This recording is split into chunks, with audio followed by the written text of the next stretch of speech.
অভূতপূৰ্ব কেতিয়াও নেদেখা কেতিয়াও নুশুনা এক অদ্ভুত জনজাগৰণৰ সৃষ্টি হ'ল। মই অসমবাসী ৰাইজক আমাৰ দলৰ হৈ কৃতজ্ঞতা জ্ঞাপন কৰিছোঁ। যি ধৰণে পাৰ ভাঙি ৰাইজে উৎসাহেৰে সৈতে ওলাই আহিলে, আমি সভাপতি মহোদয় আৰু মই দুয়োজনে অসমবাসী ৰাইজক আমাৰ হৃদয়ৰ পৰা কৃতজ্ঞতা জ্ঞাপন কৰিছোঁ।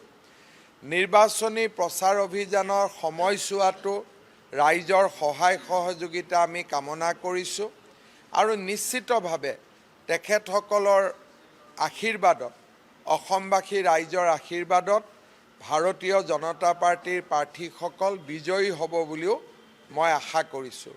পুনৰ এবাৰ আমাৰ প্ৰাৰ্থীসকলক মই শুভকামনা জনালোঁ, শুভেচ্ছা জনালোঁ আৰু অসমবাসী ৰাইজৰ পৰা আশীৰ্বাদ বিচাৰিলোঁ।